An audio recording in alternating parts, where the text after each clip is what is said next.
Blockus with Om Sweet Om Yoga in Spooner, Wisconsin.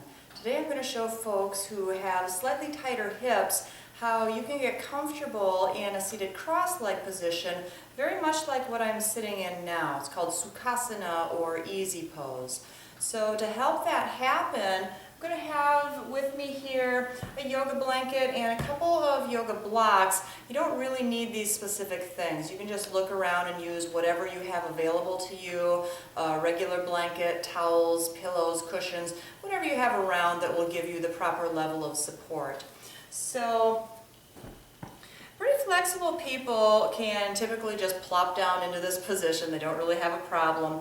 But even if we're flexible, the knees don't necessarily drop as low as they should. It's pretty healthy for our pelvis if our knees drop below our hip joints, which is right on the floor. So even if you're not a beginner and you're doing this practice for a period of time, you might want to use a blanket under your hips. For a lot of people, they just can't even get here. So you're going to end up with this sort of ankle cross and really, really high knees, and the knees just don't drop no matter what. Now, things we can do to help ourselves: we don't want to have the feet pulled really closely into the body. So here, it doesn't matter how flexible I am, my knees can never drop down because my legs are going to block them.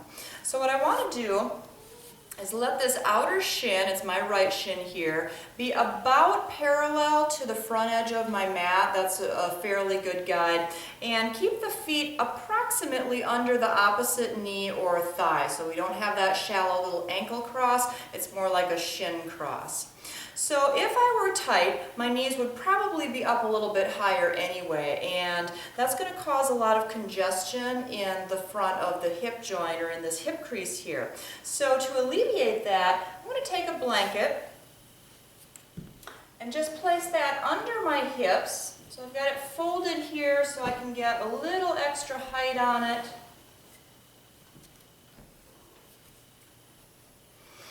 So if you can't let the knees drop below the hip joint, or at least the hip crest, these big bones on your lower side waist here, the only answer is going to be to elevate the hips up. Now you still might have kind of high knees, and you can add as much height as you need to, but sometimes we just can't quite get enough. So if your knees are still kind of elevated, and you feel especially like you're holding your legs up, like you just can't release them down at any level, that's where our blocks come in. We're going to place those blocks underneath my thighs, so whatever height you need them to be or wherever you need them to be located is fine. We just want everything here to be able to relax so you don't have any additional muscular tension. From here, I'm going to engage my deep core muscles, so I'm thinking tissues just in front of the lumbar spine. I'm going to pull those tissues in and lift them up so I have a lot of good length in the spinal column, and that gives me more room in this hip crease too. So maybe I'm able now to tip forward a little bit with a nice long spine, and I won't have any additional stress to my knees in particular. We don't want to feel this posture in our knees.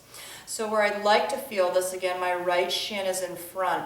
So ideally I would feel this in my outer right hip or perhaps the thigh. If I feel it in the outer left hip or thigh, that's okay, but not the knees, and preferably not in the front. Now if you're not able to release forward at all, just stay upright. If you have resistance here, or if leaning forward puts that congestion back in your hip crease, then just stay upright and work at that position for a little while. So once you've practiced for a while and your flexibility is coming along, and working in this fashion will help you to progress more quickly, you'll be able to more comfortably sit down on the ground. Your knees are not going to be up by your shoulders or your ears. We'll still lengthen upward, get some good space in the front of the hips and lengthen the spine, and again we start to fold forward. So this is something that happens over time, not necessarily in just a few minutes, but over consistent practice.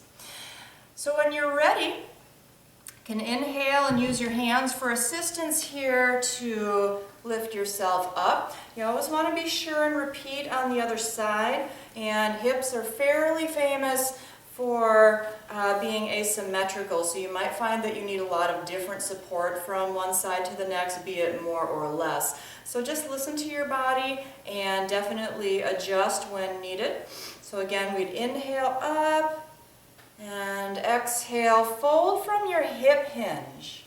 Use your hands wherever you need to keep yourself nice and comfortable and feeling well supported. Doesn't matter how far forward you come or if you fold forward at all.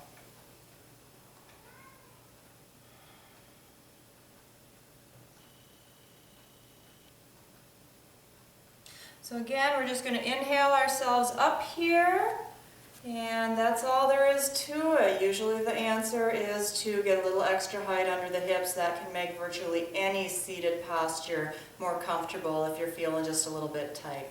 Thanks for joining me. Namaste.